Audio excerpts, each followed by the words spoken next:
Well, I mean, I live in a major metropolitan area, so uh, you know, like there's too many other people who know about internet for me not to have for what I'm paying for me to have bad internet. Now, if I lived out in the country or something, yeah, I could understand that. The ultra suburbs, you know. I do what I can, and that's usually not always fun. Yeah, yeah. That's one of the reasons why I'm kind of like, I really don't, you know. I mean, really, the best internet that I've ever seen, the best internet provider that I've ever seen in the U.S. though was when I lived in. Well, I didn't live. I visited a friend of mine who lived in Colorado, and like in a suburb of Denver, and basically the local city council basically they created like a public option that you could opt into that you paid like I think like $35 a month and it was high speed internet and it was better than any other ISP in that area. Wow. So Even better really, than that, even better than the mainstream stuff like Comcast. it was better than Comcast. It was better than I think the only thing that came close, the only thing that it was on parity to it was that it wasn't quite as good as Google Glass. I mean Google Fiber, but Google Fiber is only in like 3 cities in America. So, I was about to say, Google Fiber is that small. well, it's only in 3 places. I mean they're huge cities, but it's only in 3 places. So that's kind of like, you know. But yeah, I mean I was like, man, that is amazing that because basically I think they were getting like 100 megs, 100 megs up. I mean 100 megs down, 10 megs up, and that's pretty good for like $35 a month. Yeah. Because here's the thing: unless you own a business, you don't need like the highest speed internet. You don't need the best of the best. You just need, you know, if A you're good gaming, quality run, you need stability more then high power, than right? high speed. Yeah. So that's the thing that gets me when people are like, yeah, well, you know, I, you know, and like I've got Comcast right now, but because of like when I got Comcast, because I used to have FiOS, like they're raising rates where I live, but because I'm still under the original thing when I joined in, they're not going to raise my rates for another 4 months. When that happens, I'll switch over to FiOS. Because I basically have cut the cord in every room in my house except for my main family room, which is where I'll watch like football and shit like that on my big screen. But like I don't have cable in my basement in my media room. I do have a smart TV that's hooked up to. Well, it's not a smart TV. It's a third party streaming box. Well, actually, Telephony? it's not a third party streaming box. That was untrue. It is basically I took a decent mid tier desktop and I basically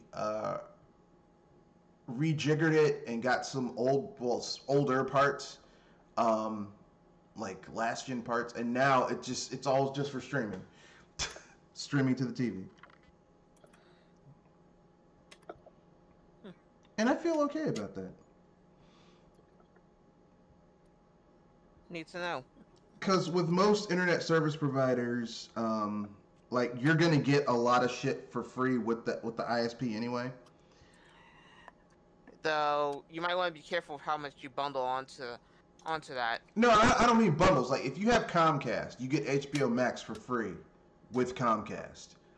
So you don't need to pay for HBO Max. You get it with, you know, having Comcast. You know, I think Verizon, like a lot of other, like AT&T is giving people Netflix, you know, like stuff like that. It's like you don't need to pay for the extra stuff. You get it. Like I'll tell you, one of the best investments I made was a VPN, because now I can watch shows from like I can From watch other nations. yeah, from other places. Like I can watch. I didn't pay for CBS All Access. I just went on. I changed my VPN, and watched it like I was in from the UK. Wow. I'm not paying for CBS All Access. Why would I do that? What's your VPN service? I use Surfshark. Oh, okay. Surfshark. Basically, I chose Surfshark because I got a really good deal on Surfshark. Normally they're like $7 or $8 a month, but I got like the 3-year plan, so it was like $67 for 3 years. So you can't beat that. No. Plus, it gives me a secure ISP and Yeah, all that fun stuff. that could go quite a long ways. But anyway, I don't know how in the world this got into VPNs and all that type of stuff. So, before we go any further, let's have everyone introduce themselves, starting with the lady first. It's probably because of our connections. That's okay. Anyhow, ladies and gentlemen, boys and girls of all ages, to the BS Posters and the Louis podcast for January 16th. I'm Jerry, my Moonstar, and what a week. I mean, it's been relatively quiet compared to last week. Knock on wood. But there's been some news. There's been some news. Yeah, I mean, CES happened. Yeah, but I mean, there wasn't any real gaming news that came out of CES, except we found out that now AMD's trying to become like Nvidia was, 10 years ago with like really fucking expensive cards. And not to mention, also, they're taking over the laptop market. Well, I won't say they're taking over the laptop market. They're biting into Intel's share. But I mean, here's the thing: the people who are hyped up about AMD's CPU GPU combo, APU type stuff and laptop stuff and all that shit. Look, Intel still holds like 80% of the market. Intel inside. So At least they're not inside the body, so that's good news. So, but look, here's the thing. Competition means that because you're getting competition from AMD, Intel is gonna, and it's already started. Intel started to make more budget-friendly options. Budget-friendly CPUs, and their CPUs are still pretty good. Here's the thing, okay? When Intel was run by that guy who was a business major and all that shit, that's when Intel started all that iterative re-release and disabling features on some CPU so you couldn't overclock your Intel CPU to get the most out of it for what you wanted to do, like that shit, those iterative re-releases. With the new guy, I don't know why I'm saying new guy, because he worked for Intel for like 30 goddamn years. But he's coming back as the new CEO, and, hopefully, notice, look at NVIDIA, look at Intel, look at NVIDIA, look at Intel, look at AMD. When they were at their most successful, they were run by people who weren't business people. They were, engineers and shit. Because they understood the process of making their product, not just selling it. If only we can get that with video games. Well, look at Nintendo. Nintendo, I could argue, was at its best under Iwata, and Iwata wasn't a businessman. He learned the business aspect of it later on, but, initially he was a programmer. Yeah, that's what I was about to say. Wasn't he one of the people that were working on games beforehand? Well, he was a programmer. Every programmer in that 80s, late 70s, early 80s time period started out on PCs, programming for PCs, because that's what you had back then. And then a lot of them in Japan jumped over to video game making, and that's what Iwata did. But he started out on PCs, programming for PCs. you know, and he really took kind of like a programming first view towards a lot of things. Now, this new guy is a business guy, and that's why you see Nintendo doing a lot of business shit first, not the programming aspect first. But, you know, it is what it is. Yeah. But anyway, so the new engineer is basically, he's coming in February 15th. Or in February, I don't know if it's February 15th. And basically but here's the thing. Don't expect Intel to just all of a sudden just start cranking out new shit, because it takes 5 to 6 years in order to develop new chipsets, shit like that. I think that Intel is probably going to lose another, optimistically 10% of the market, of their market share value. Maybe 15 mid-tier, maybe 20. So they'll get down to 60% of the market. But this is good because, Intel will get hungry again and not just rest on their laurels and just keep on releasing iterative versions of the same shit with features disabled.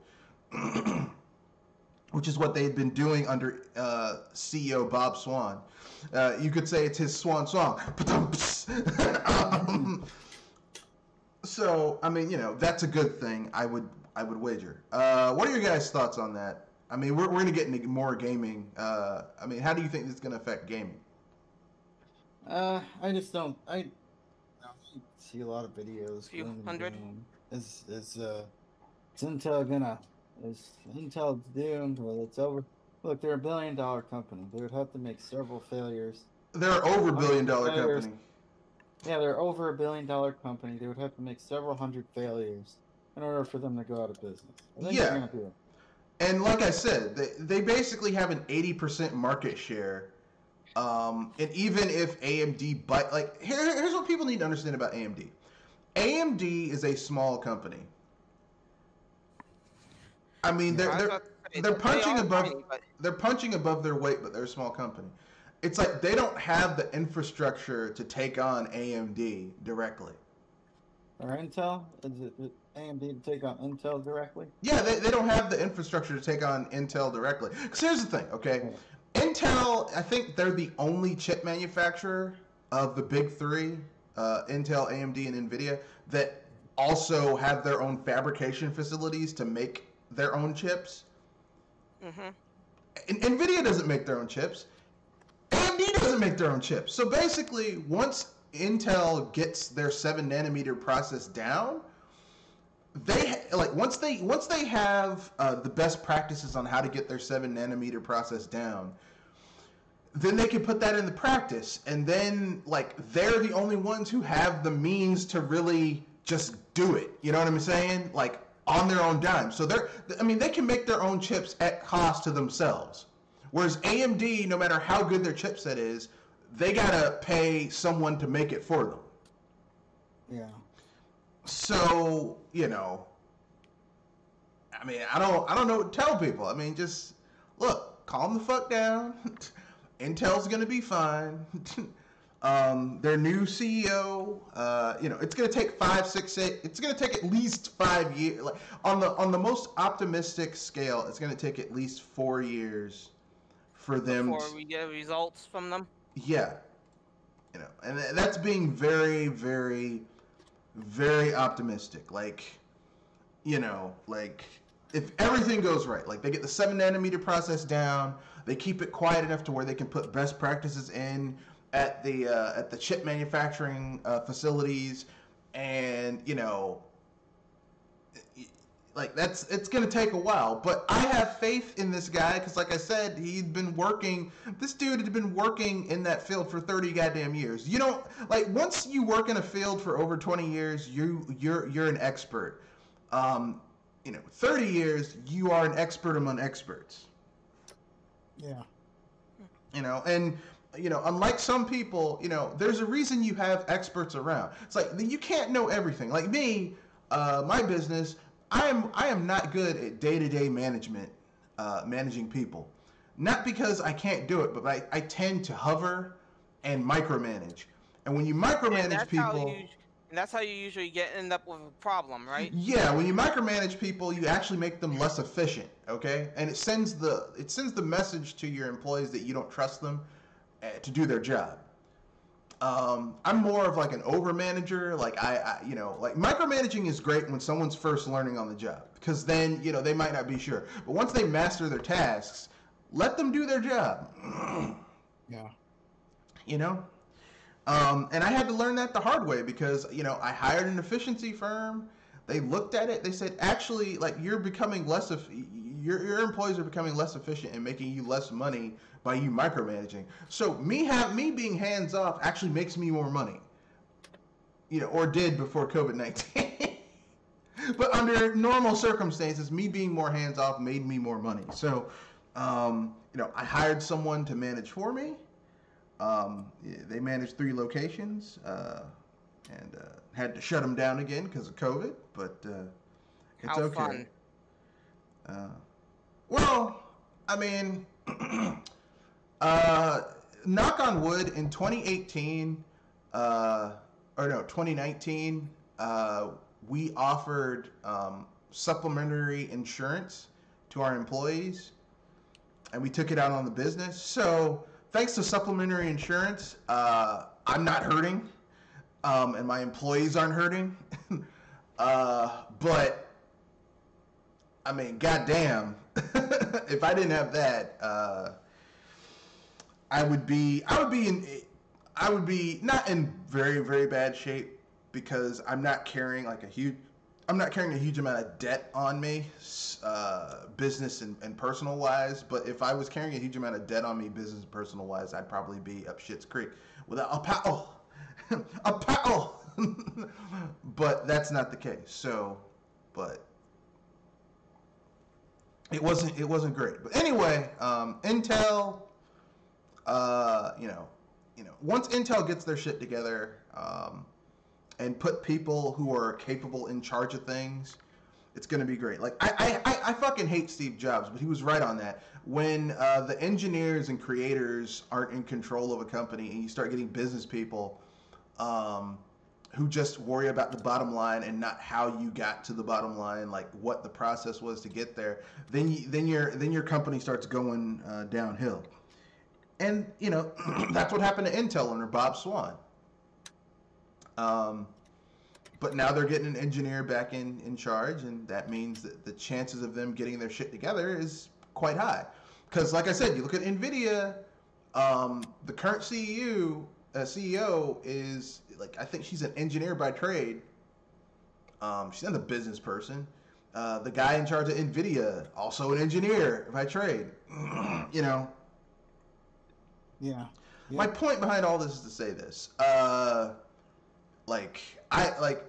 own a barcade. I'm not a business person by trade, but I did know video games and how to reach out to people and stuff like that, and I put stuff together, and that's how I opened up my business. But anyway, that's all I'm saying. But anything else you guys want to say about Intel and all that type of stuff? I think I'm alright. All right. Yeah, I'm good. Okay, then we'll keep it moving to the next topic. So apparently, Nicolas Cage. Not to be confused with Johnny Cage, mind you. No, Nicolas Cage is way more badass than Johnny Cage could ever imagine to be. Nicolas Cage, because Nicolas Cage is crazy, but he's real. Johnny Cage is crazy, but he's a fictitious character. So Nicolas Cage, essentially speaking, is gonna be in a Five Nights at Freddy's movie. And I saw the trailer for it, and I was like, this shit's amazing. It's not Five Nights at Freddy's. It's basically a ripoff of Five Nights at Freddy's, the movie. Except the evil puppets are locked into an amusement park, like a Chuck E. Cheese amusement park, with crazy-ass Nicolas Cage. So they think they're going to kill him, but he's going to flip the script on their asses. And I'm already looking forward to this movie. Yeah, I hear some of his movies are so bad they're actually good. Yeah, that's Nicolas Cage. Like Nicolas Cage, his shit is all about basically. The great thing about Nicolas Cage is that like Nicolas Cage is like Sam Jackson or Danny Glover or Denzel Washington. Even when they're in a bad movie, it's still great to see them in it. And that's Nick Cage. Like Nick Cage in a bad movie, I'm still like, well, it's Nick Cage. I gotta watch it. It's like Sam Jackson could be in a shit movie, but I'm like, Sam Jackson was good in it though. Yeah. Like Snakes on a Plane. Yeah, Snakes on a Plane is not a good movie, but hearing Sam Jackson curse in Snakes on a Plane. Fun. Actually, I mean, hearing Sam Jackson curse is just great. Like, I don't know why Sam Jackson and Morgan Freeman didn't do that thing where they recorded their voices for GPS, for audio GPS. Because that would be great.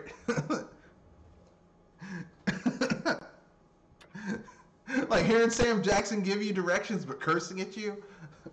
I said, now make a left here. I said, did you hear what I said, motherfucker? Left, motherfucker. Left.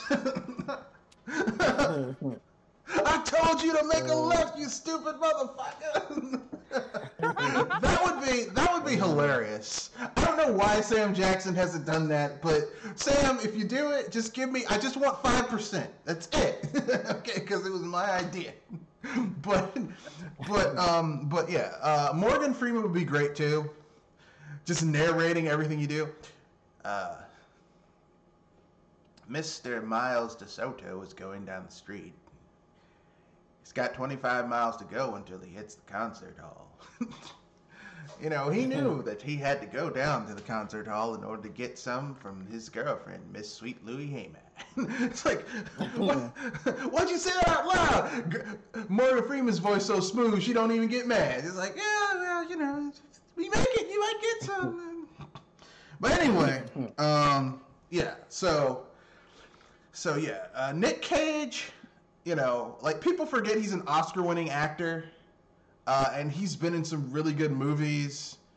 And he's going to be in this. It's going to be terrible, but I'm going to watch it because it's Nick Cage.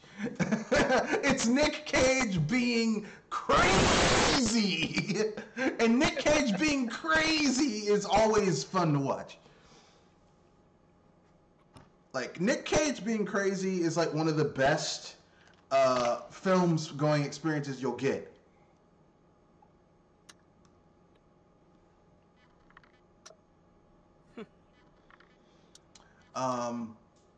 And also some more movie news. So they're doing the Mortal Kombat reboot.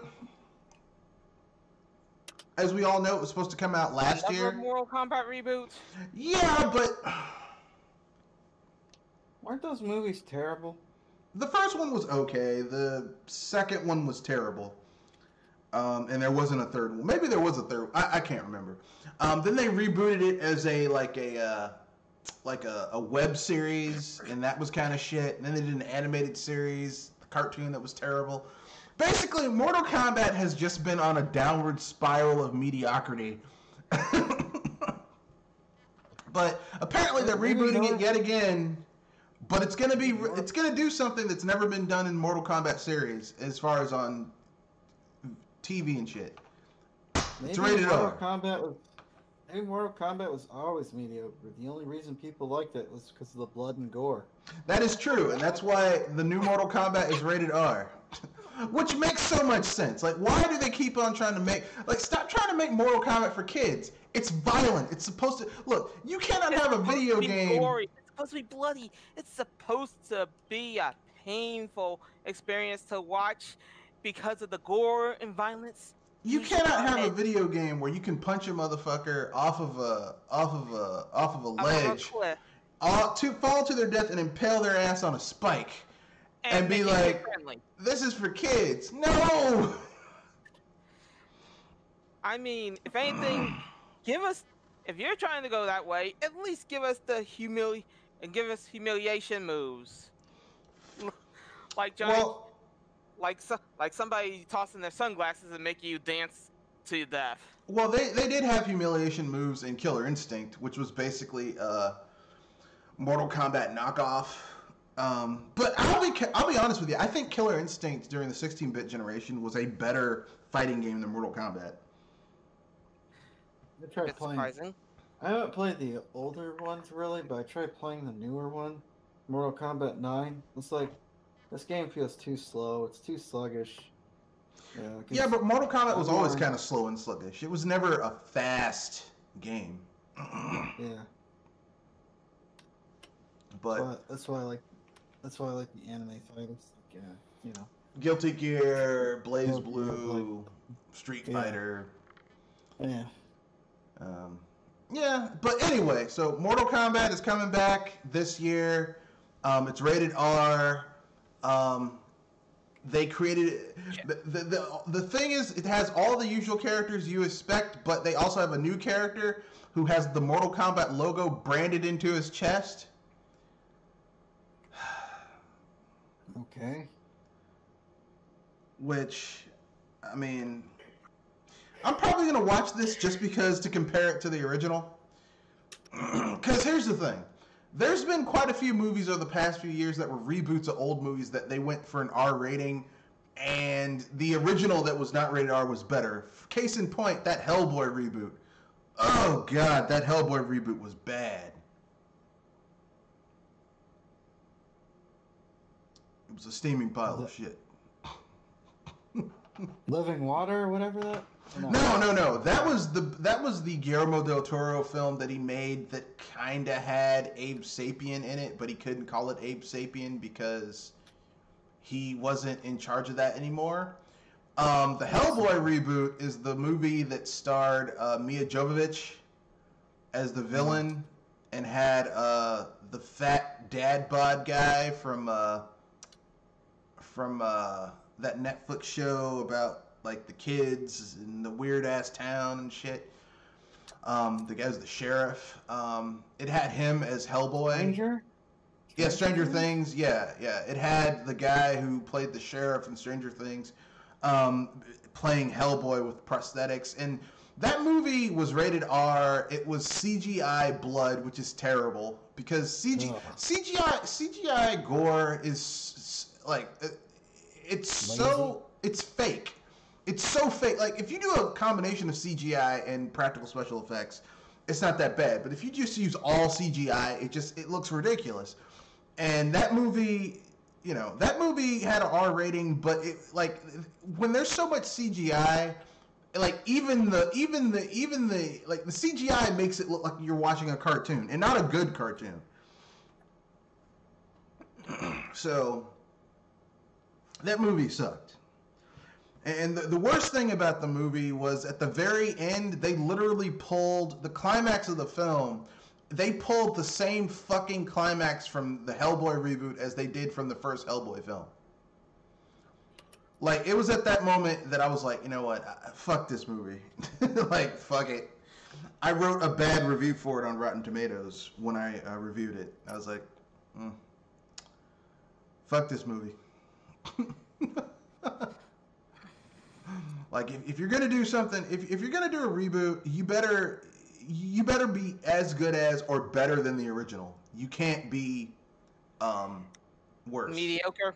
You can't be worse. You can't be worse than the original. Like, and I know what people are gonna say. Well, doesn't Hollywood always do remakes? And they do so many remakes now. Look, I came of age during the 80s and the 90s where everything was a fucking remake of everything, but we had good remakes, not the shit you have now. Like, two of my favorite films from the 80s, Cronenberg's The Fly and John Carpenter's The Thing. They're remakes of films from the 50s, but they're good remakes. Hell, even The Blob, 86 is The Blob, or is it 87? 84? Is a remake of The Blob from the 50s, but it's a good film. I mean, hell, look, if you're gonna do a remake, do make it equal to or greater than, not less than the original. Which is a sin in itself. Yeah, because why bother? If you're not gonna make it as good as or better than the original, then why bother? you know, go do something else. Go do something else. Big news: Sony is moving their headquarters to California. So they are officially just laying it out. We're no longer really a Japanese company. We are strictly North American now. But can we keep it Or real? Western. Sony hasn't been a Japanese company for. I mean, we know any of us that followed gaming for a while know this. Since the 7th gen. Yeah. Like after the PS2, they just kind of abandoned a lot of, you didn't see a lot of Japanese titles from Sony. Or at least Japanese style titles. No, they. And yeah, so, I mean, they're essentially potentially making the same mistake Sega made by giving all their power to Western developers. I mean, look, listen, Western developers have made them a lot of money, but the thing is that Sony's an international brand, but they started in Japan, and for them to move their headquarters like that is kind of like it's like you're abandoning your roots.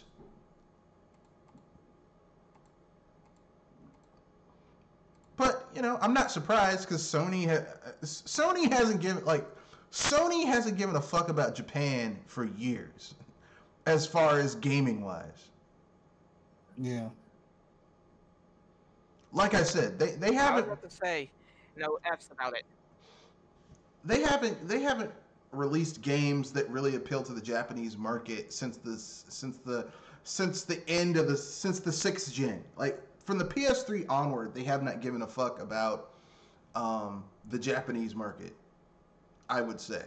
And I know some people are going to be like, but what about insert game here? Even the Japanese games that come out have a bit of a Western flair to them. Like, Final Fantasy?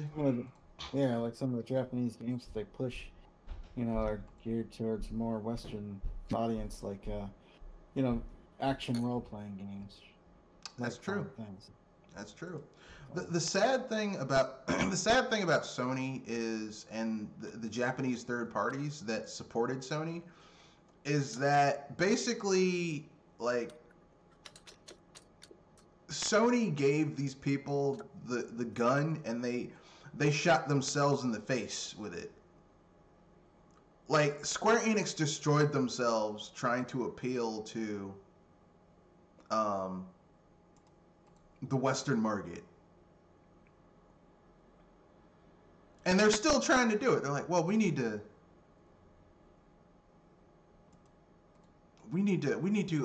appeal to the Western market. We need to appeal to the Western market. Now, I'm not saying that you shouldn't appeal to larger markets. You should. Yeah, I was saying that if anything, the phrase "spread horizons" should be assigned to be careful what happens. And that probably sounded crude. I mean, look, I'm not against you expanding your market, but when you abandon the people who got you there, that's likely going to get you in hot water. That's my problem. Like, Sony basically said, like, the reason the PlayStation became big in Japan was because of the Japanese developers and primarily the RPGs. That's what helped them get get their stuff together. And basically, like, once the 3rd gen came, they said, well, we've used you up, bye. Yeah. Like, Square Enix got shafted. All those Japanese developers, because, I mean, go to the PS2. There were all these Japanese developers that basically would put games, like, especially RPGs on the PS2. And just, I mean, Koei Tecmo would have the same engine over and over again, but all the games were relatively good. Gust put a lot of games on the PS4. Level 5, I know a lot of people are like, oh, Level 5. Level 5 put a lot of games on the PS2. Arguably one of the best games ever.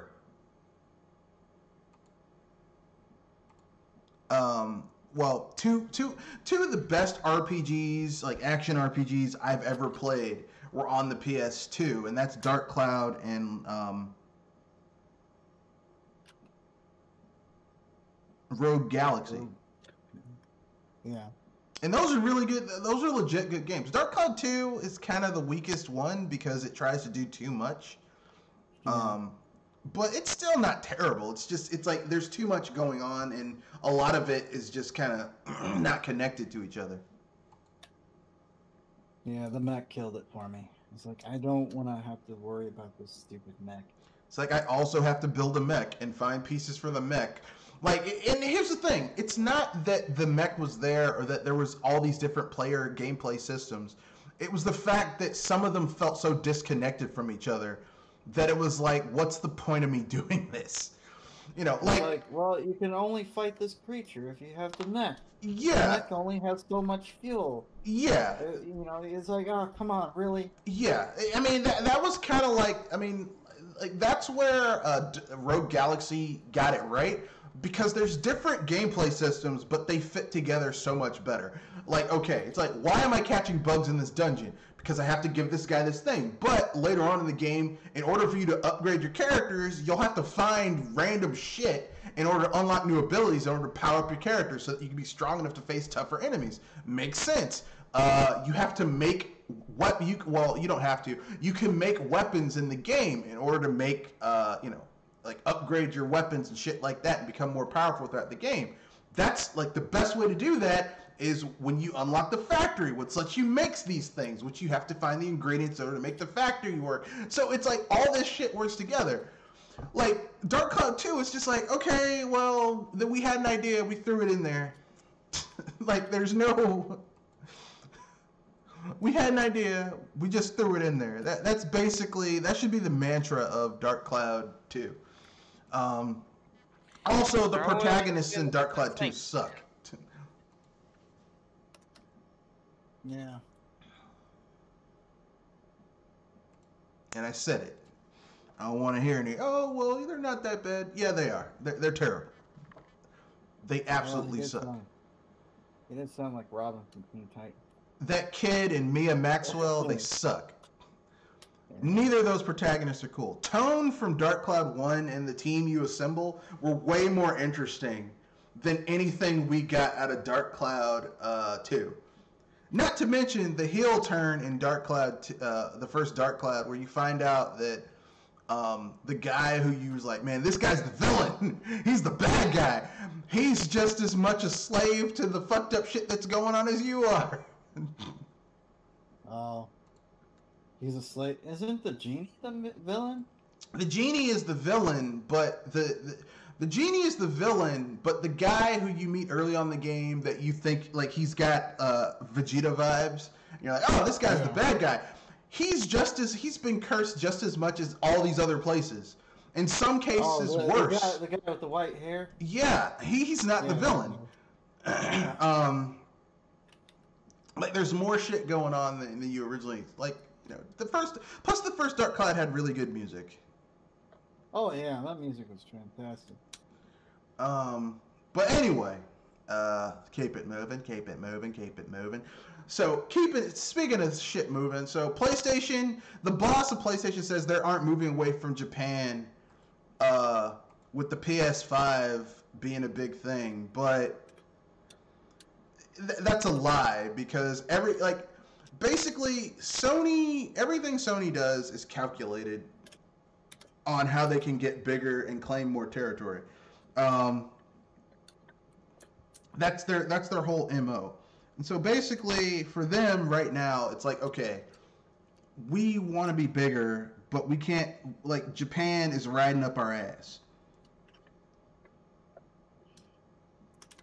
Besides, let's keep it real. The Japanese market, like Sony has been losing the Japanese market since the Wii. Right? Yeah. Like, the only successful product that Sony has had in Japan in terms of video gaming is the Vita. And look how that sunk. Well, the Vita did pretty well in Japan. Nowhere else. I'll give you that. But Japan, it did pretty well. But then Nintendo came out with the Switch, which for the Japanese, the Switch is basically a Super Vita. So once again, they're getting their lunch eaten by Nintendo in Japan. So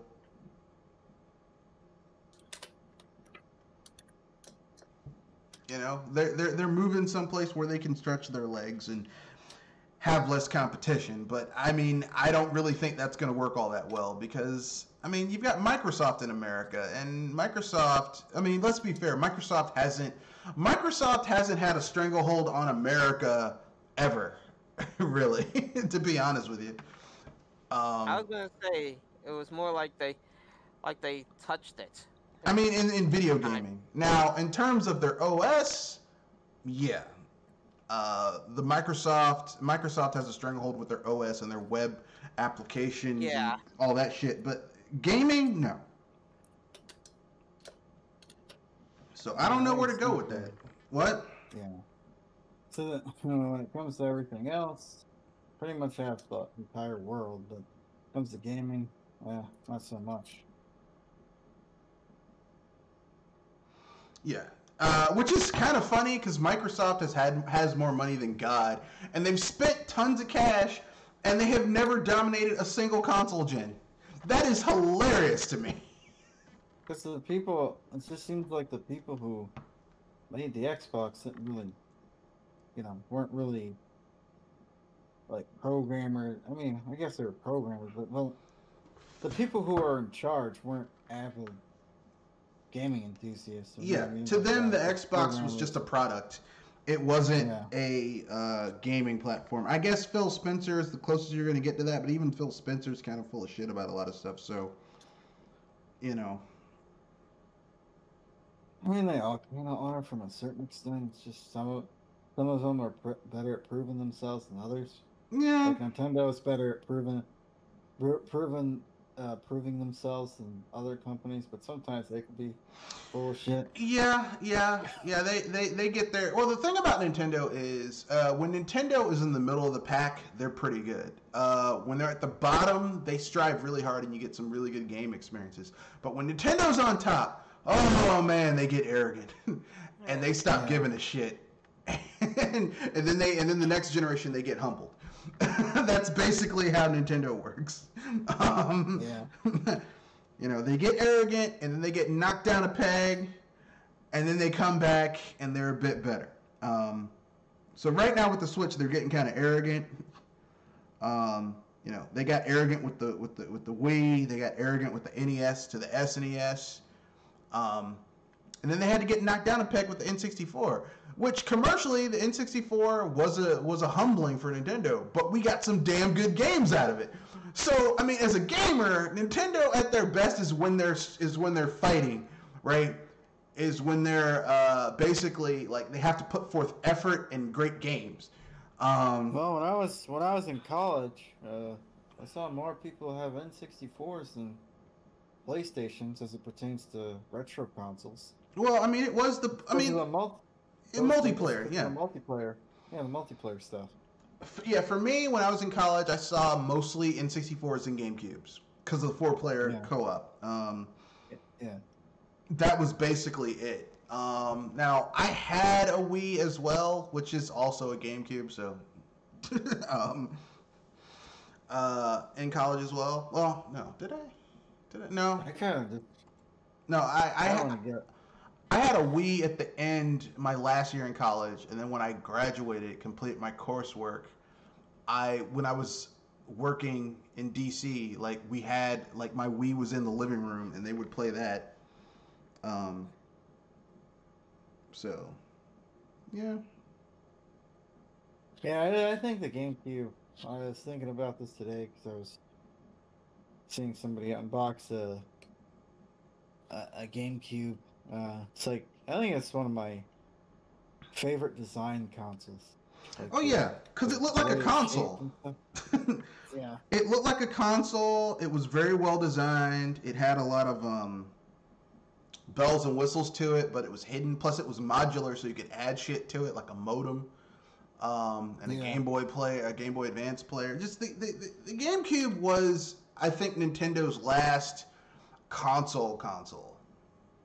Yeah. Because the Wii was designed to be very unobtrusive and friendly, and like more of a casual gaming device. The Wii U. The GameCube really looked like a toy, and then you had the other consoles, which just looked like set-top boxes. Well, dude bro boxes. Because the PS2 was just basically the PS1, just bigger. And the Xbox, the original Xbox, the dude bro box. It's like, why the fuck is this thing so huge? Yeah. The thing about the GameCube, it was so small, you could put it anywhere. Yeah. Very unobtrusive, you know. That was the great thing about it. You could put it anywhere. It didn't really have a huge footprint. It got hot, but it had great cooling solutions. So even if it got hot and you ran it for a long time, it wasn't going to fall apart. I still have my GameCube. I have 2 of them. Yeah, I'm thinking about if I can find one for a decent price. I'm thinking about just getting one just to say, yeah, I got a GameCube. Yeah, I got. Yes, I have 2 GameCubes, and I know what some people say. Why do you got 2 GameCubes? I have 2 GameCubes because my GameCube, my old GameCube, like one of the cables got lost in a move, and it was cheaper for me to buy a new GameCube than to get the cable. So I just bought a new GameCube. Which is kind of making me wonder, really? Yeah. Because when I found one, it was kind of cheap at about $15. The GameCube, the cable that they were what they were charging for the cable replacement was like $50, and the GameCube was like $30. So I mean, come on.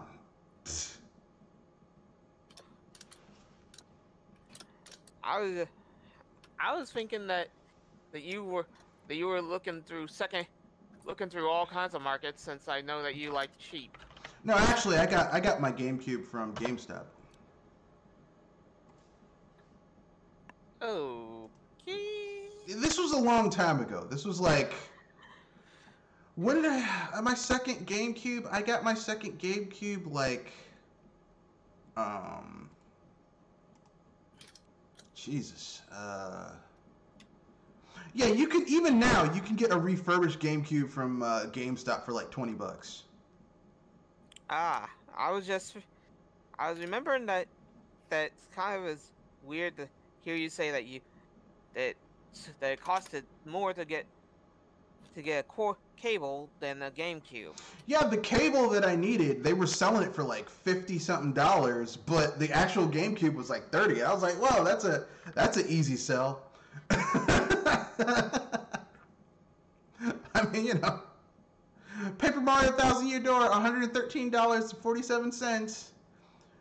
Jeez. The best paper, and you know what? The best Paper Mario game, totally worth that. And if it's brand new, hasn't been taken out of the box. Hasn't been. Well, Yeah. for me, it's the disc being scratched, because I have like 3 copies of Thousand Year Door, because I played it so much that the disc, like even with that disc architecture, got scratched so much it wouldn't read it in my GameCube. So I was like, fuck it, I'll have to dive in. I don't know why Nintendo hasn't made that game digitally available. Which is kind of sad, because it's a really good game. Arguably the best Paper Mario game in the series. Mm-hmm.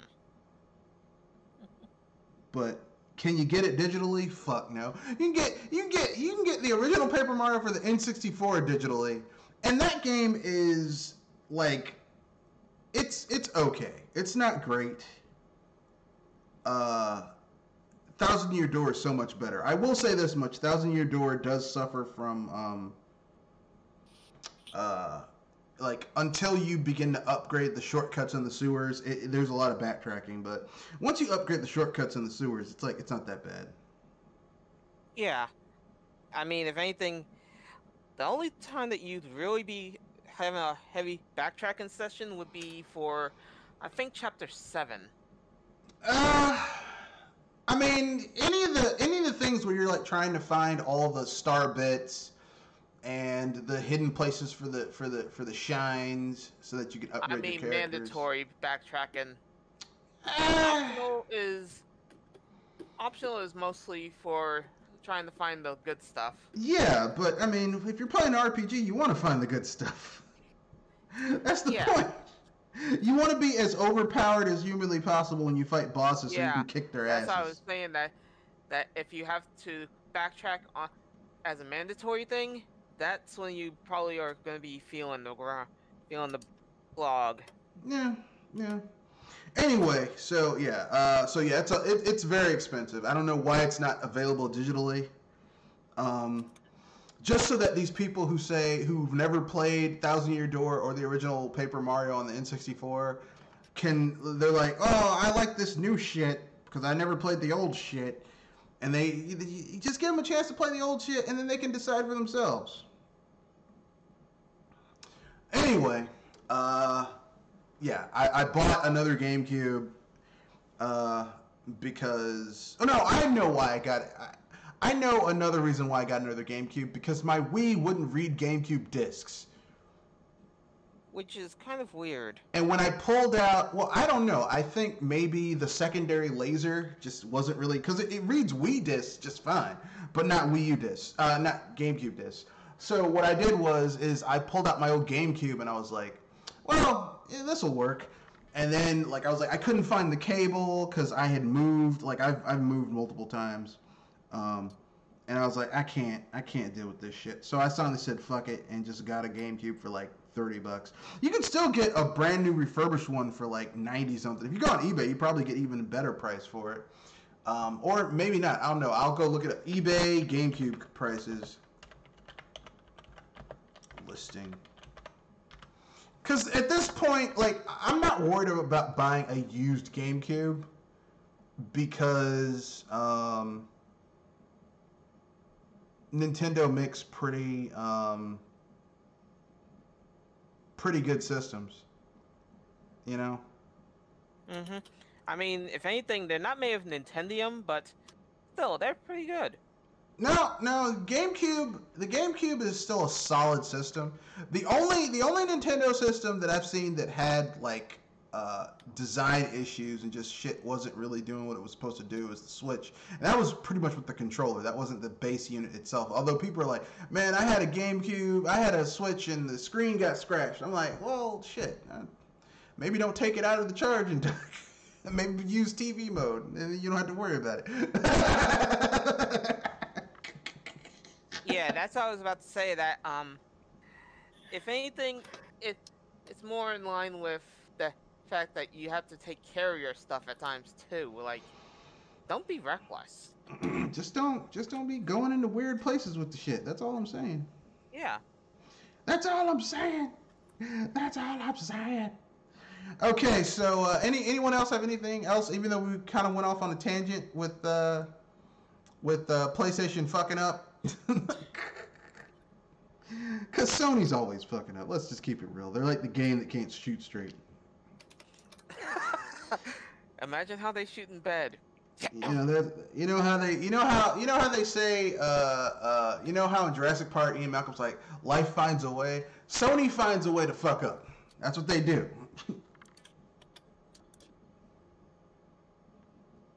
I don't know why, but they do.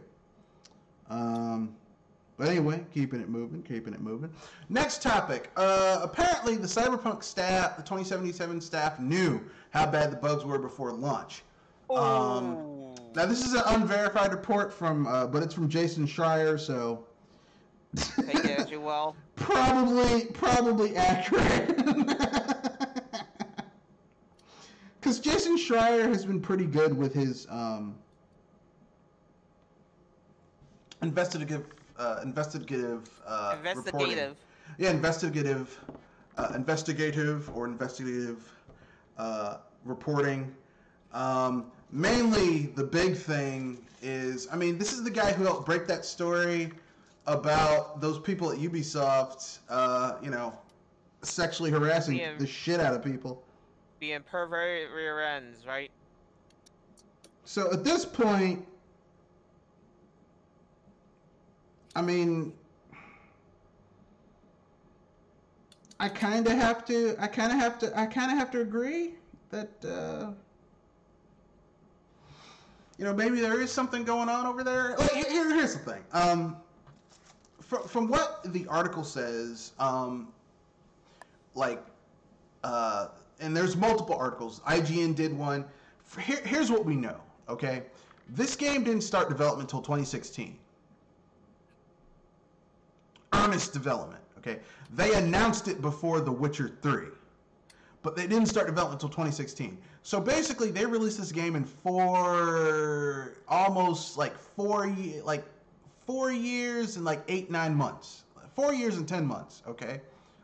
And this game is basically huge, and games of this scope normally take 6-7 years to come out. At the lowest end of the spectrum, 5 years. And they were trying to work on like 4 different SKUs of this game. Something's gonna be falling apart somewhere. Yeah. I mean, I was having suspicions about Cyberpunk 2077 before it came out.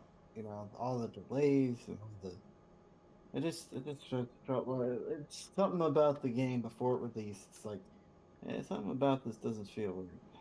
Something in the milk ain't clean. Now, to be fair, I'm going to keep it 100% real.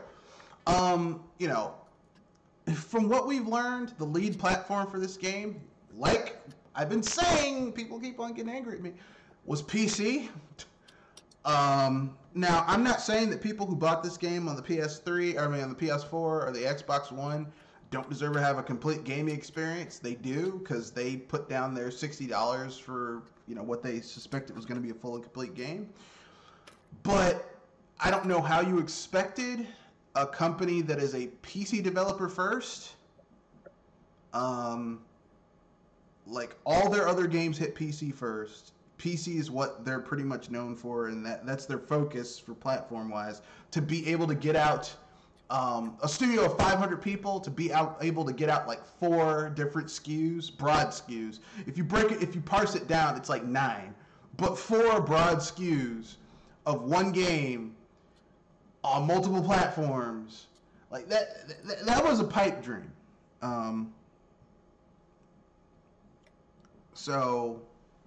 And that's all I'm going to say on that. It was a pipe dream, but CD Projekt Red fucked up. What they should have done was release the PC version first, and then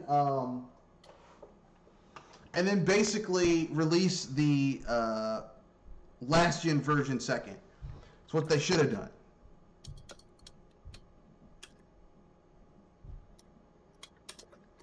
But it's too late now. Because now the shit has gotten real. If it wasn't real already. Well, it's real because basically they're being sued for by their business people in Poland. And unlike here in America, the anti fraud laws in other countries are so much better than what we have here in America, which is bare. And here in America, if you're the business, everything is skewed in your favor. Like, you have to have a preponderance of evidence if you're not a consumer. The pro-consumer laws in other countries are so much better, especially in like Europe. Than they are here in America. So, I mean, yeah, because a lot of corporations in this country like to buy out politicians. Oh, that's true. That is true. They do buy out politicians on both sides of the aisle, but that is true. Everything is skewed against the consumer. Yeah, unfortunately. Unfortunately. But especially when it comes to medicine. I mean, really, it's everything. Yeah. Everything is basically like, the only time it's not that bad is if you live in a state that has strong, pro-consumer laws. Like where I live on the East Coast, Maryland has good pro-consumer laws, like local state pro-consumer boards. Virginia, not so much like 20 years ago, but they started to become more pro-consumer, which is good because then you have a local recourse for businesses trying to fuck you over.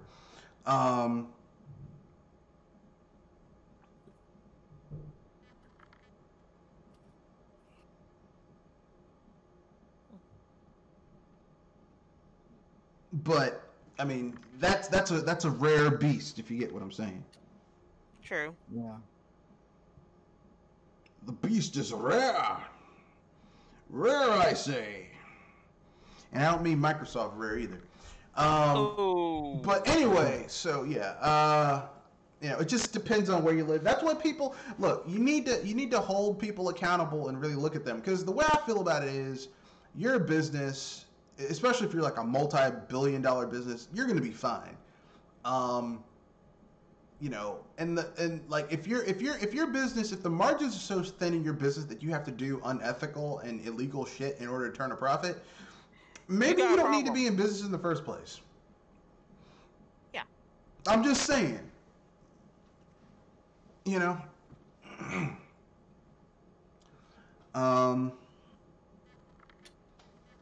But that's my own personal thoughts on it. So anyway, you guys have any thoughts on the Cyberpunk CD Projekt Red debacle, or?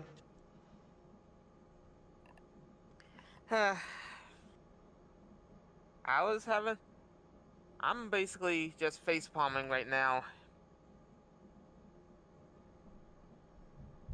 Why is that? Basically, hearing that it started about 2016 when they really full started, or a reboot. That makes a lot of sense, though. That it started active development in 2016. That makes sense to why the game would be in the state it's in, because a game of this scope, you can't get this type of game out in 4 years. I was about to say, I know that they announced it at 2012. Yeah, but just because you announce something doesn't mean you're working on it. So if I remember right, some people were saying that began production in 2012.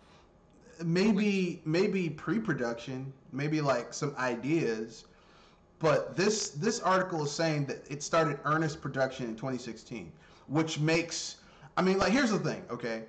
We don't have any first-hand or second-hand, this is third-hand information. Somebody was told, and then that person told somebody. I'm just saying that if anything, it feels a little bit off that people saying that the date started at 2012 when it's supposed to have really started in 2016.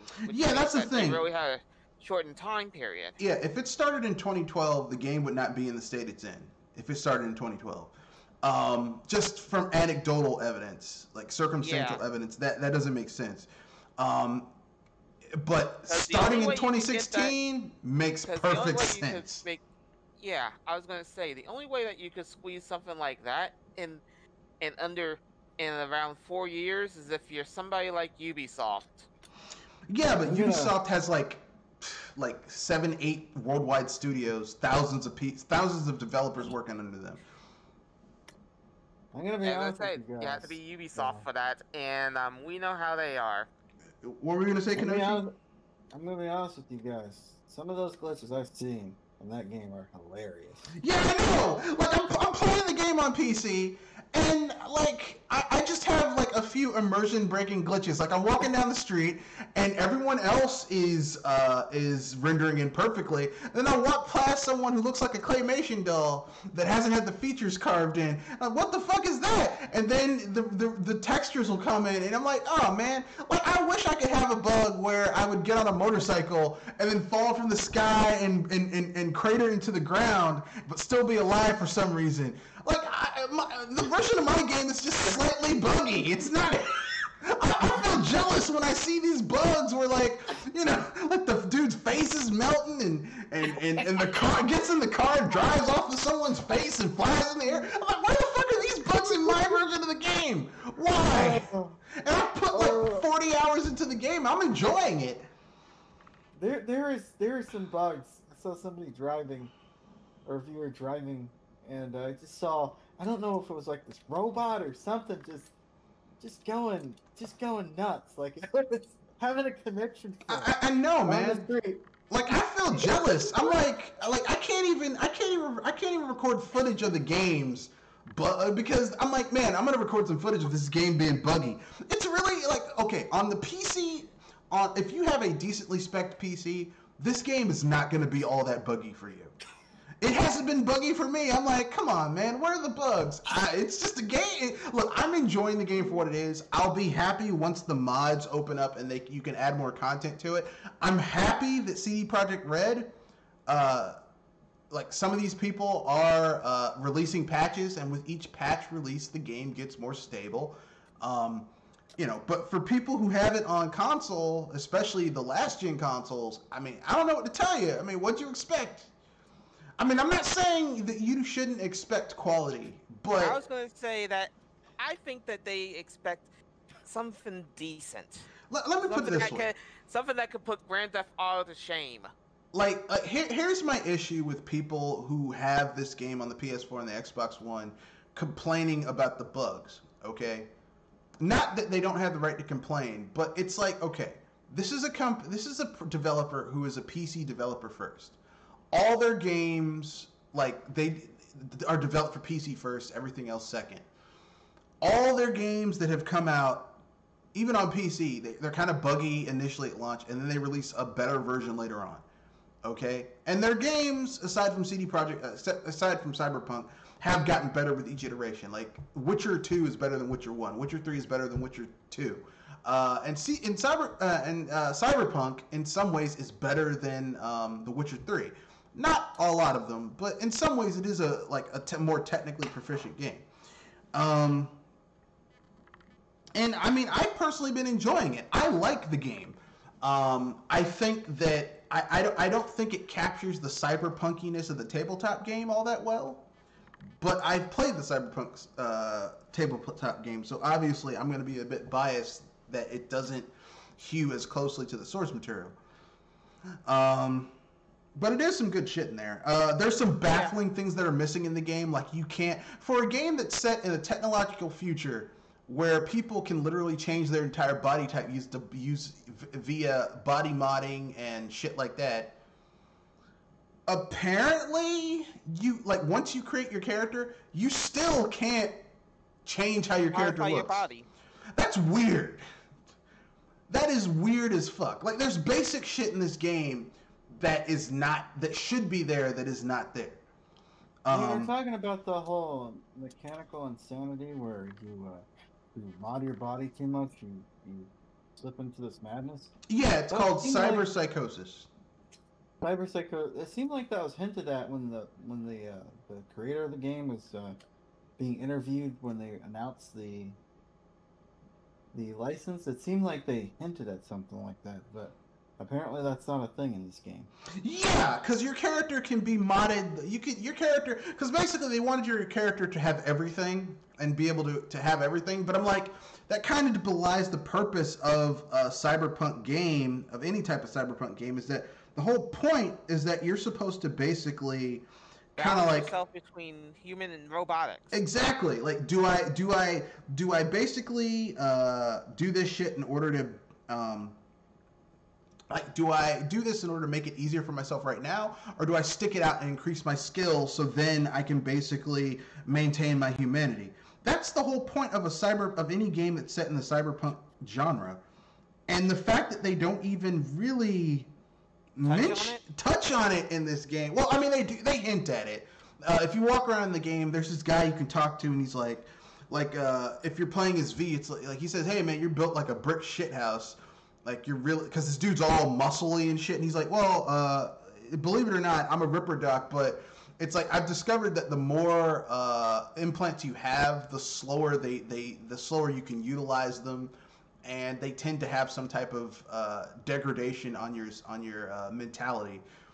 So they kind of hint at it. What I'm thinking they're going to do is with future DLCs and expansions is that they're probably going to go further in depth into it because, like I said, a lot of shit was cut in order to get this game laughably ready for its release December 10th.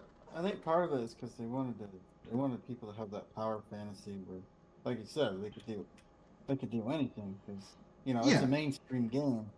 I mean, kind of like Skyrim, where you can be an almighty character. I can be the best at magic. I can be the best at fighting. I can be the best at sneaking around, archery. It's like it kind of fucks up your ability to roleplay. Yeah, I was gonna say that if you're trying to play a certain character, you need to have beeping limits. Well, I mean, there are some limits in the game. Like, for example, you can only get, like, 51 ability points, so you can't max out everything unless you cheat. Now, to be fair, I have 2 saves. One that I cheated and I maxed out everything, because I wanted to do that run, where it's like I can do a little bit of everything. And then I did a run where I'm limiting myself, where I'm using very few cybernetic implants. I'm just using the bare minimum of anything, which is changing up how I play the game. So I mean, there's still more role playing going on than anything you'd get from a Bethesda game currently. Which is probably saying a lot more than it should. Well, Bethesda doesn't make role playing games. Bethesda makes action games that have role playing elements in them. It's like Pokemon isn't a role playing game. It's an RNG monster fighting simulator.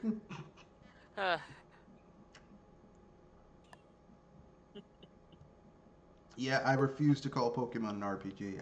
I said it, and I don't feel bad about it either. I usually call it RPG light at best. It's not even an RPG light. I can't even do that. Like, I'll give you an example of an RPG light. The original Dragon Quest. The original Dragon Quest is an RPG light because you don't have a party to maintain. You're just a single character. You only just got one character. I was about to say, you only got one character just to work one with. Character. And, well, just he's one. Going up against the world. And the max level you have, well, you're just on an island. It's like just one island, one character. The max level is 30, so you can't grind your way into being overpowered because even at level 30, there's some fights you can run into towards the end game that can still kick your ass. And that is an RPG light. It's an RPG, but it's a light RPG. But Pokemon, I can't call it an RPG because you have no control over anything that goes on in that game, aside from your starter. And even then, that's a moot point because you can always get other Pokemon to cover the weaknesses of whatever your starter is. I was gonna say, you usually need to do that for balance reasons or tactical reasons. And you have to go through the story that they want you to go through. You have no choice that you can make in Pokemon is going to change that fucking shitty-ass story in every Pokemon game. Sadly, that's true. Which is why I just refuse to call it a Pokemon RPG game. But anyway, we're almost to the end of the podcast. Let's deal with the end, which the end of this is the asshole of the week.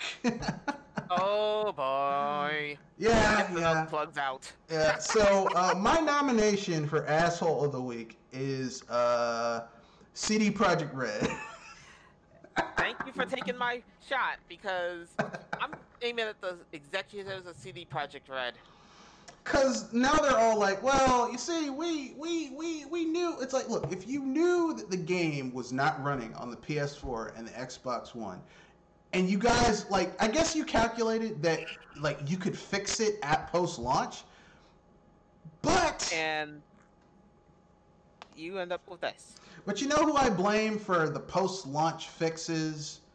I have a surprise, another nomination for post-launch fixes after the game is launched. You know who I really want to blame for post-launch fixes on consoles?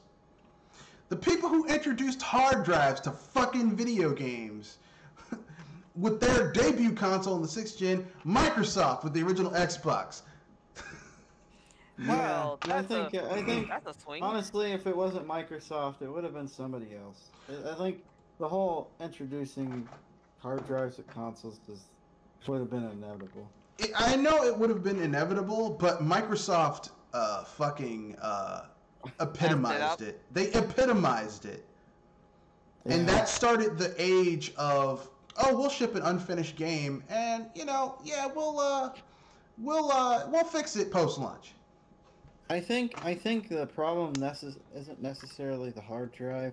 The problem is the fact that the Q&A of these companies are a lot more lax than they used to be versus back in the day. Because back in the day, you couldn't fix a cartridge. Like, the only way you could fix a fucked up cartridge was to release another cartridge. Which is why there's like 3 versions of Donkey Kong Country and 3 versions of Donkey Kong Country 2 and Donkey Kong Country 3. There's 3 versions of those games. There's like 1.0, 1.1, 1.2. Yeah, there's multiple versions. So they'll probably get one that has a unique bug that's not in the other ones. Yeah. You can find it. Yeah, there's like small versions of bugs that might be in one version that aren't in another. And personally, I don't have anything against that because, games are games and people need to do what they need to do. And I'm going to be honest with you, as someone who is a PC gamer, has been a PC gamer for a while, I remember on PC, if you didn't buy Duke Nukem 3D when it first came out. You didn't buy Morrowind when it first came out. You waited until the Game of the Year edition came out with all the bug fixes and shit like that. Then you bought the game. All right? You never bought games when they first came out. Listen, I know the people with the PS4, they were like, this is going to be a swan song game for my console. And I'm sorry that you guys got fucked. Oh, man. I would be so mad. Because people were so hyped for this game. This was a big deal to a lot of people, and a lot of people who played this game had a PS4 and Xbox One and was really looking forward to it. Yeah, and I feel sorry for you guys, but y'all brought that shit on yourself. Okay, yeah, basically, you guys are the equivalent of someone having a record player, right? And your favorite artist drops a new CD, but all you have is a record player, and then getting mad that your record player doesn't play the CD. And let's be honest, CD Projekt Red has never really been great at. Usually, a lot of their games come out undercut. Yeah, and then they fix them after the fact. Yeah, they fix them after the fact. Now, to be fair, in CD Projekt Red's favor, they do fix their games after the fact. They're like Bethesda. Bethesda will ship a product that is underbaked, and then they'll patch it to a point to where it's, barely functioning. Like, the bubblegum and the tape won't rattle apart and the shit fall apart in the middle of the street, but it's still not 100%. And then they'll just leave it alone and just let it go. So CD Projekt Red, in their favor, will, I have faith that if CD Projekt Red doesn't get bought out or anything like that, the Cyberpunk 2077 will, Cyberpunk 2077, within the last 6 weeks, is much better than it was at launch. Now, Bethesda, if this was a Bethesda game, shit. You better hope the modders fix that shit. I was about to say, stars help you above, because that means you're dependent on the outside forces to save your stuff. You better hope the modders, CD Projekt Red, if CD Projekt Red was a restaurant, it's like the chef is going to get your order wrong, but they'll come out and fix the shit. They'll take it back to the kitchen and fix it. Bethesda is like you go to a restaurant, and not only will they not fix the dish, but someone at the table next to you is like, oh man, they fucked up your order. Come to my house, I'll cook it right for you. It's like, why would I want to do that? But that's basically the difference between the two companies. So, which is why I'm gonna have to say my personal asshole of the week is the Q&A companies that enabled this behavior. Yeah. Like, how in the world did Sony and Microsoft say, yeah, this is okay. Yeah, that's the thing where I'm like, okay, I'm not saying that CD Projekt Red was okay, but if you're a business, like no business is going to show you their worst products. They're going to show their best face because they want to sell you whatever that product is. But the fact that Sony and Microsoft let them get away with putting a game that was fundamentally unplayable in some cases on their platform, I'm like, you wonder what the F? Why? I don't understand that shit. And I know some people are gonna be like, but I insert like this. And here's the thing. I know there's some people who have a PS4 or an Xbox One, and the game isn't breaking for them. So, it's an unstable build, for lack of a better term. It's very unstable. Yeah. And they should be kind of ashamed. Here's the thing. They should have, if CD Projekt Red didn't have the resources to do it in-house, they should have had another studio porting the build to the PS4 and the Xbox One. Yeah. Yeah, I just don't think they wanted to spend the money. Which, if that was it, if that's the case, then, well, that's some BS. Here's the thing, though. If they didn't want to spend the money, CD Projekt Red, before this, they had the money. Yeah, Witcher 3 did amazing. They could have liquidated some of their stocks and paid they could have liquidated some stocks and paid a studio to port that game over to the PS4, to do like a lower end build for the PS4 and the Xbox One. So I don't get. I know their philosophy is we do it in house and all that shit, but.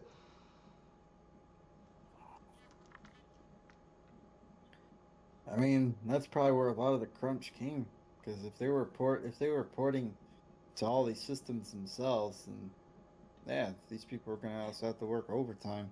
Yeah, you can't do that shit from within.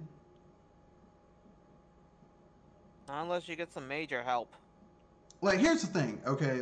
I used to be one of those people that, in business and in school, where I tried to do everything by myself. You can't do it. It's at a certain point you have to divide. You have to have a division of labor, and it's more inefficient to try and do everything yourself than to divide the labor up. It's faster that way. So I don't know why. They hired new people. I don't know why they didn't just get another studio to port that had experience porting games to the PS4, to port the shit to the PS4 and the Xbox One. I don't.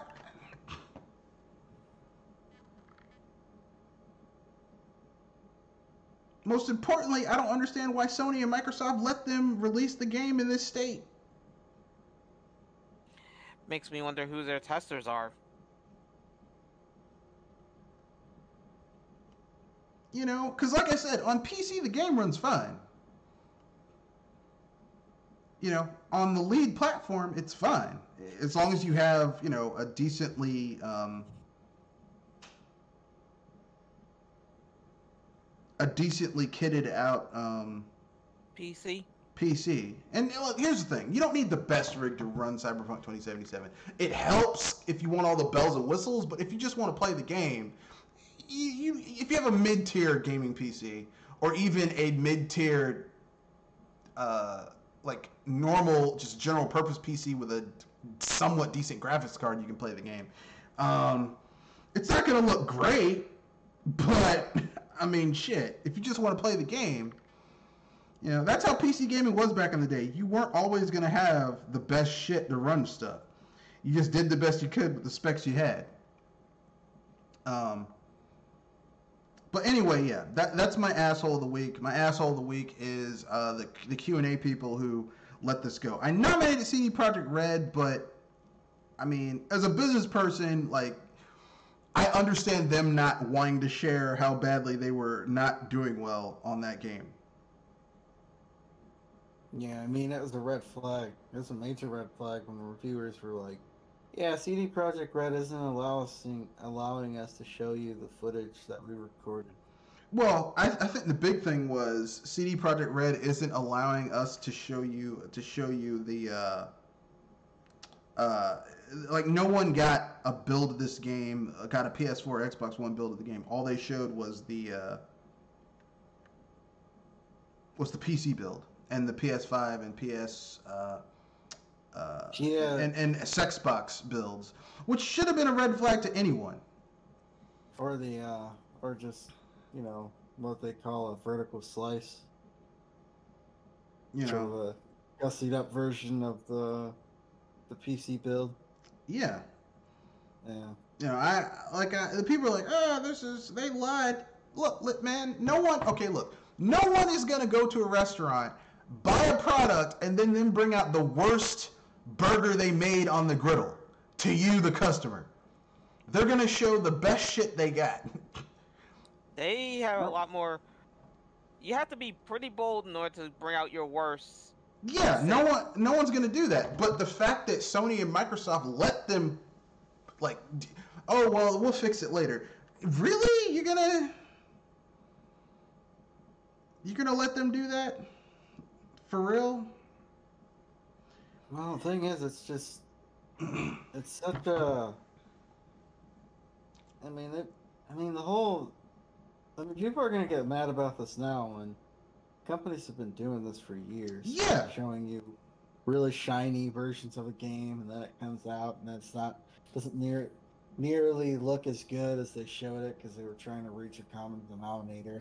Yeah, like, I mean, have people forgotten Watch Dogs? Yeah, I mean, Watch Dogs is a prime example. How great that game looked on PC, and then they ported over to the PS3 and the Xbox One. I mean, the PS3 and the Xbox 360, and it was like trash because they wanted console parity. Yeah. Yeah, and they locked some of the features away on the PC version that the original one had. Yeah. Yeah, they basically gimped that game so it would look good on consoles. Now, to be fair, listen, if all you got is a console, you know, that's all you got. You know, you got to take what you can get. But it's like, I mean, that's like a car company gimping their luxury vehicle so that it'll have stats on par with a fucking shitty ass economy vehicle. That's offensive to the person who bought the luxury vehicle. Yeah. And that's what I don't like about these companies. You know, like, if I bought a luxury vehicle, I want to feel like it's a luxury vehicle. Like, I don't want it to be gimped so you can make people with shitty budgets and shitty cars feel good about their shitty vehicles and shitty cars. I'm sorry. I mean, yeah. Oh well, we need to make the console gamers feel good. Look, you should know if you have a console, you're going the lowest common denominator. Okay, that's just the way it is. All right. Mm-hmm. That's the price you pay for console gaming. Your shit is not going to have all the bells and whistles as something that's on PC. Like, if you want to play Crysis Remastered on the highest settings, you better not be playing that shit on the console.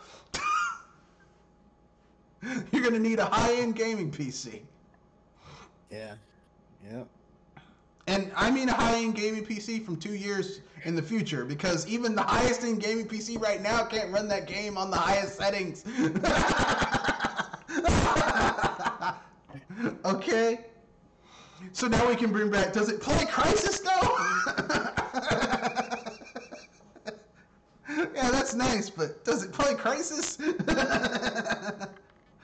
So with that being said, we have reached the end of the podcast. Anything you guys want to pimp out, bring up before we wrap things up?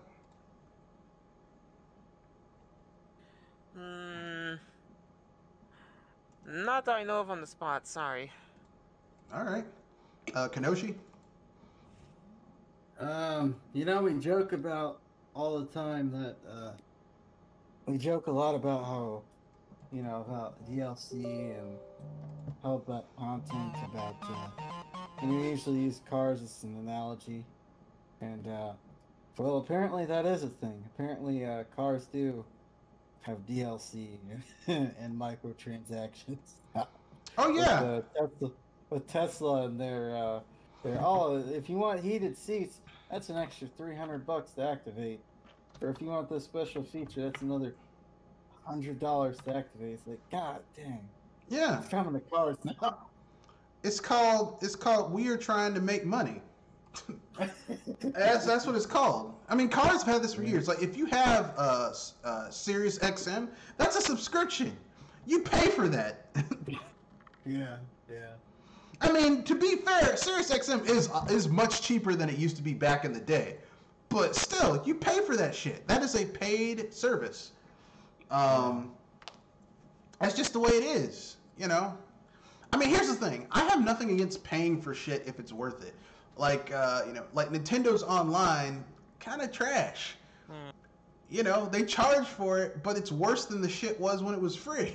So that's where I'm kind of like, okay, like, what the fuck am I paying for if this is, kind of mediocre? Now, if you have something that's like high quality, has a lot of features, then, it's worth paying for,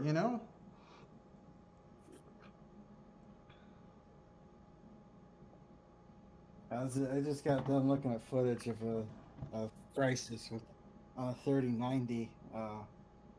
All the features turned on. Can't even hit. Yeah, that's what I'm saying. Look, listen. You can run Crisis on a high-end gaming PC. If you get a time machine, if you get the DeLorean, go 77 miles per hour, and go 2 years or 3 years into the future, you can do it. Yeah, you cannot run current gaming PCs with the newest hardware. Cannot run Crisis at ultra high settings. Can't do it. Everything turned on. Say, that's a little bit sorry and sad to know that even with technology, a game that is so built, that's built so far into the future, so far in the past, couldn't run on the current ones. Yeah, but Crysis is a PC benchmark. It gives the hardware some place to go. Kind of like how during the 8-bit era, like you couldn't really get true parallax scrolling. That gave hardware manufacturers and software manufacturers some place to aim to and some place to go with 16-bit. It's good that there are games that push hardware limits. I don't understand why people always want everything to be scalable for everything. Because like I said, there's some shit that's just not for you. I was gonna say, game types I would agree with you on. With specs, it kind of makes sense if you're doing it at least with multiple systems. There's some games that just aren't built for certain people. It's just I know some people are gonna get mad. Aren't built for certain systems. I get that with game types, but specs. Well, specs I have to question you on. Well, okay, it's like this. Like everyone was like I remember seeing people like, man, bring Cyberpunk 2077 to the Switch. I'm like, why would you want? Hold on, you wouldn't put that on the Switch. People were saying that. I'm like, look, the Switch is struggling to run certain games on that system. Why the fuck would you put a game that can barely run on the PS4 and the Xbox One on the Switch? Unless you want to play a horrific gameplay experience. I was about to say, if anything, this is where I say I have a time with with no straight roads. People do the same thing with Skyrim on the Switch. Like, Skyrim on the Switch. Why would I want to play the shittiest, no mods, severely downgraded? Like, why would I want to play the worst version of a game?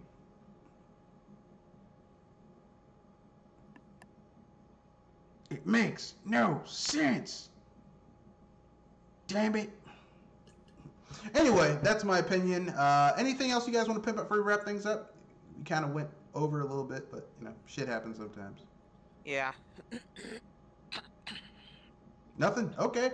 So with that, that's the end of the podcast. Remember, rate, comment, share, subscribe. You can reach us at the BS Busters email, which is mrredfoxbsbuster@gmail.com. You can also add me on Twitter at Matthew Wesley at Mr. Red Fox 91. There's a link to the Discord in the description. With that being said, yes, that is the end of the podcast. Rate, comment,